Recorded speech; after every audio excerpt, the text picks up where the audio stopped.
अस्सलामुअलैकुम वरहमतुल्लाहि वबरकातुहू। कैसी है मेरी यूट्यूब फैमिली। आई होप आप सब ठीक ठाक होंगे। अल्लाह पाक आपको हमेशा ठीक रखे, खुश आबाद रखे, ठंडी मीठी मज़ेदार से खुशियाँ नसीब करे। अल्हम्दुलिल्लाह हम भी बिल्कुल ठीक है। And welcome back to another day and another vlog. अच्छा जी, आज का व्लॉग स्टार्ट हो रहा है किचन से। मैं अभी झटपट बना रही हूँ चिकन कढ़ाई। बड़ा ही दिल कर रहा था चिकन कढ़ाई खाने का, तो सोचा कि आज बना ही ले जाए चिकन कढ़ाई। तो नाश्ते की मैंने वीडियो रिकॉर्ड नहीं की, लेकिन नाश्ते के बाद ही मैं ना आ गई थी किचन में कि जल्दी से मैं ना खाना बना लेती हूँ। और सुनाए आप लोगों के शहरों में क्या सिचुएशन है बारिश की। हमारे यहाँ तो गुज़श्ता रोज़ इतनी बारिश हुई कि ठंड से कपकपी तारी हो गई। काफ़ी ज़्यादा मौसम जो है ना वो ठंडा हो गया था और खूब बारिश बरसी। अल्हम्दुलिल्लाह मौसम काफ़ी अच्छा हो गया है। और मज़े की बात बताऊँ तो मेरे पौधे भी माशाल्लाह अच्छी तरह से खिलना शुरू हो गए हैं। वैसे जितना मर्ज़ी इनको पानी लगाते रहो, लेकिन इनकी ग्रोथ उस तरह से नहीं हो रही थी। जाहिर सी बात है, नेचर तो नेचर ही होती है ना। तो बारिश का पानी लगा तो मेरा धनिया माशाल्लाह से इतना प्यारा ग्रो करने लग गया। वैसे मैंने आज आपको दिखाना था बट मैं नहीं दिखा पाई। इंशाल्लाह नेक्स्ट वीडियो में आपको लाजमी दिखाऊंगी।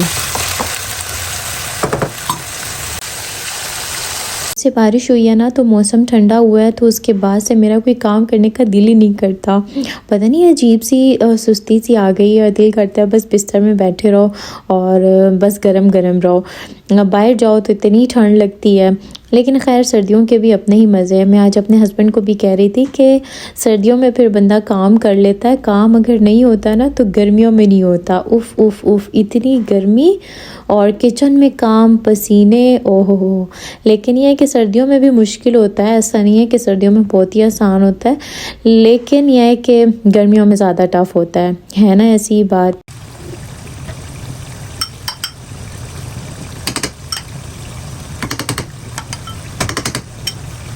यहाँ पर ना मैंने थोड़ा सा जो देसी घी है ना वो भी कढ़ाई में ऐड कर दिया था। इसका बड़े मज़े का फिर फ्लेवर आता है। तो यहाँ पर ऑलमोस्ट मेरी कढ़ाई जो है वो रेडी हो गई थी। उसके बाद आ गई थी गार्निशिंग की बारी। तो मैंने इसमें पहले क्रीम से थोड़ी सी डिज़ाइनिंग की, क्योंकि आपको पता है कि जब खाना देखने में अच्छा लगता है तो उसका जायका भी मज़े का लगता है। तो उसके ऊपर फिर मैंने हरा धनिया वगैरह डाल के अच्छी तरह से गार्निश किया। अच्छा, मैंने आज प्याज भी डाले। मैंने कहा मज़ा आता है मुँह में हल्के हल्के से प्याज आए ना, कच्चे कच्चे से। तो इनको मैंने एंड पे डाला था बिल्कुल, ताकि नरम ना हो जाए। और यहाँ पर जी बस डन हो गई थी, तो मैंने इसको ढक के बंद कर दिया चूल्हा। अच्छा, आज फाइनली मेरे कपड़े सिलकर आ गए हैं। ये वाला तो नाप वाला सूट है जो मेरा वेलवेट का है, और ये मैंने नाप के लिए भेजा हुआ था। और जो दूसरा है पर्पल वाला वो मेरा सिल कर आया। मैंने आप लोगों को तब दिखाया था जब ये स्टिच नहीं हुआ था। मेरी सास अम्मी ये लेकर आई थी, मैंने तब आप लोगों को दिखाया था। तो अब मैंने इसको स्टिचिंग के लिए दिया था, तो ये तकरीबन 1 हफ़्ते के बाद स्टिच होकर आया। तो मैं आपको दिखाती हूँ। माशाल्लाह बहुत खूबसूरत लग रहा था। अच्छी बात तो ये थी ना कि ये शॉल के साथ बिल्कुल एग्जैक्ट मैच हुआ था। ये जो शॉल है ना बेसिकली ये थी मेरे निकाह की शॉल, यानी ये मेरे निकाह पे मेरे ड्रेस के साथ थी ये शॉल। और इसके साथ मैंने सोचा था कि सूट लूँगी, तो अम्मी मार्केट से मेरे लिए सूट ले आई थी और सूट का कलर ना बिल्कुल परफेक्ट मैच हुआ था शॉल के साथ।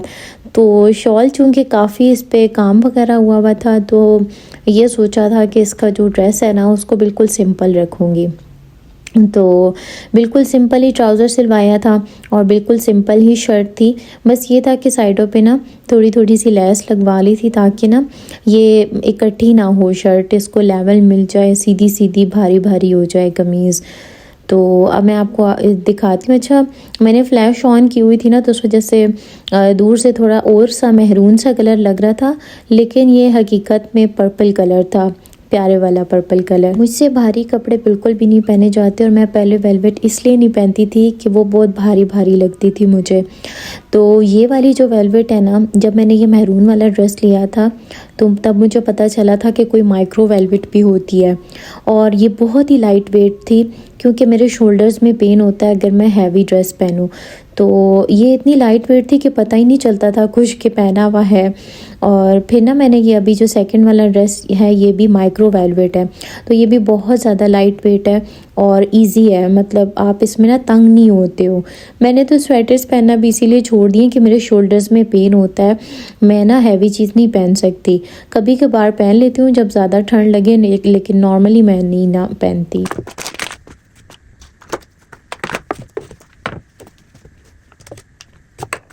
अच्छा, मेरी एक बहुत प्यारी सब्सक्राइबर है, उन्होंने मुझे कहा था कि आप भी हमें नमाज़ के बारे में भी गाइड कीजिएगा।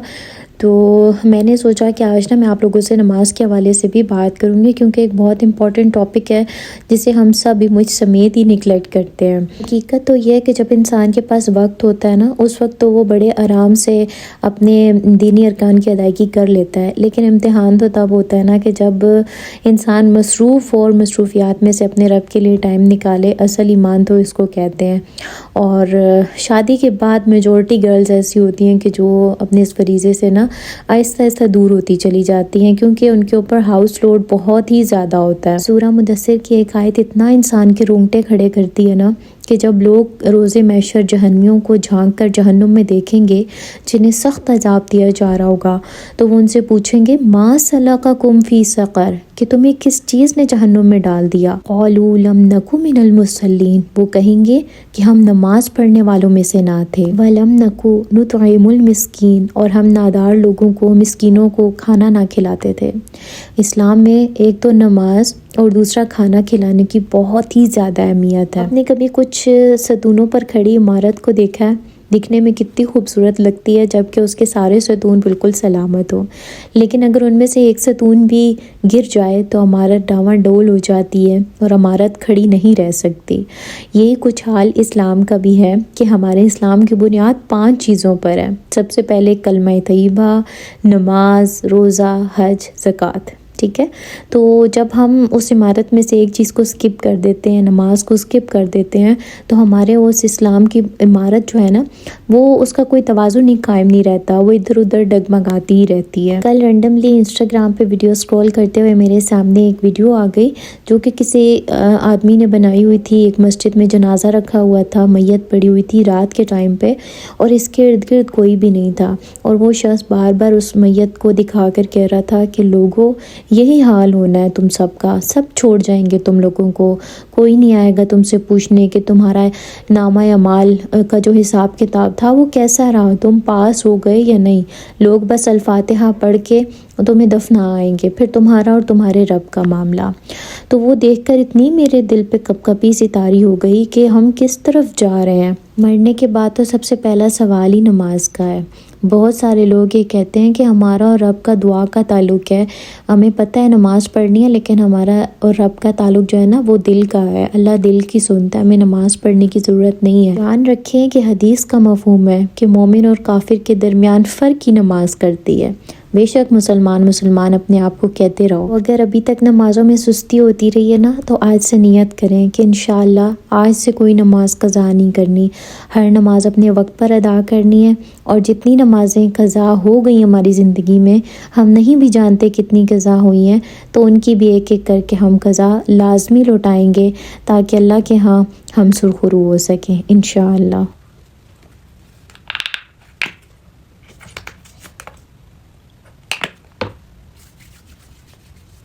अच्छा, पीछे आप लोगों ने देखा होगा कि मैंने किचन के लिए एक DIY बनाया था। दरअसल वो केक का एक बोर्ड पड़ा हुआ था ना, तो मैंने सोचा कि उसको मैं क्यों वेस्ट करूं, इससे मैं कुछ बना ही लूँगी। इस तरह की छोटी मोटी चीज़ें घर में पड़ी होती हैं ना, तो वो फिर बंदा कुछ ना कुछ जुगाड़ लगा के बना ही लेता है। तो मैं पहले तो बहुत ही ज़्यादा इस तरह के काम करती होती थी, लेकिन बीच में पता नहीं इतनी सुस्ती हुई कि ऐसे बिल्कुल छोड़ ही दिया। तो अभी मेरे पास इतनी चीज़ें पड़ी हुई नहीं थी, तो मैंने बस जुगाड़ लगा के थोड़े थोड़े एक्रेलिक कलर्स पड़े हुए थे, तो उनसे जो है ना वो बना लिया। ब्रश भी मेरे पता नहीं किधर रखे हैं, मुझे मिल ही नहीं रहे थे, तो मैंने बस जुगाड़ लगा के ना एक छोटा सा बना लिया। आप बताइएगा कैसा लग रहा है।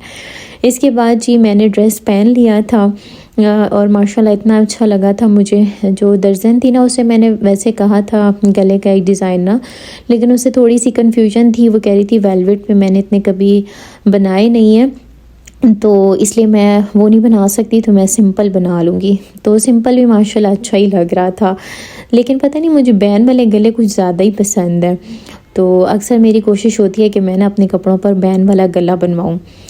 साथ साथ जी मैं थोड़ा थोड़ा तैयार हो रही थी। आप लोगों को पता होगा कि आज जो थी ना हमारी निकाह एनिवर्सरी है माशाल्लाह।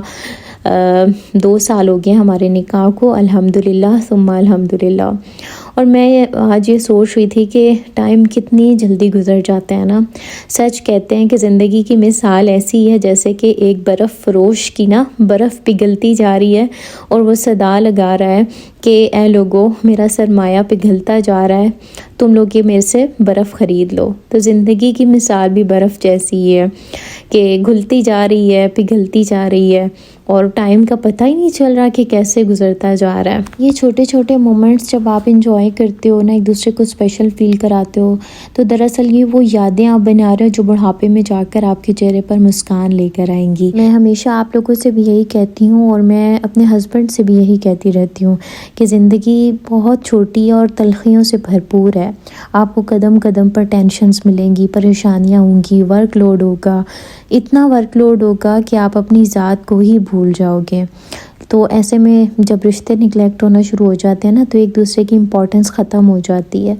तो छोटे छोटे लम्हों को कोई बहुत ज़्यादा सेलिब्रेट नहीं करना होता, छोटा छोटा सा सेलिब्रेट करके एक दूसरे को एहसास दिला के कि आप उसके लिए इम्पोर्टेंट हो, आप अपनी ज़िंदगी को खुशगवार बना सकते हैं। तो यहाँ पर जो है ना, मैं रेडी हो गई थी और अब मैंने अपना शॉल वगैरह ली मैंने अपनी, और माशाल्लाह शॉल जब मैंने ली ना तो पूरा सूट ही उठ के आ गया ना सामने, यानी पूरे सूट की लुक ही इन्हेंस हो गई माशाल्लाह।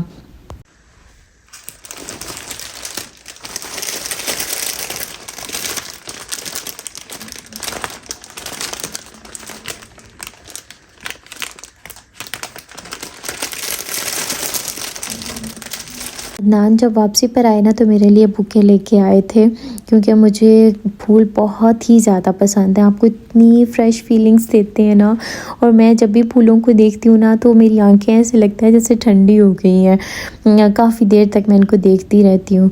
तो इस दफ़ा मैं सोच रही थी कि मैं इनको ना पानी में डाल के रखूँगी ताकि ये फ़्रेश रहें।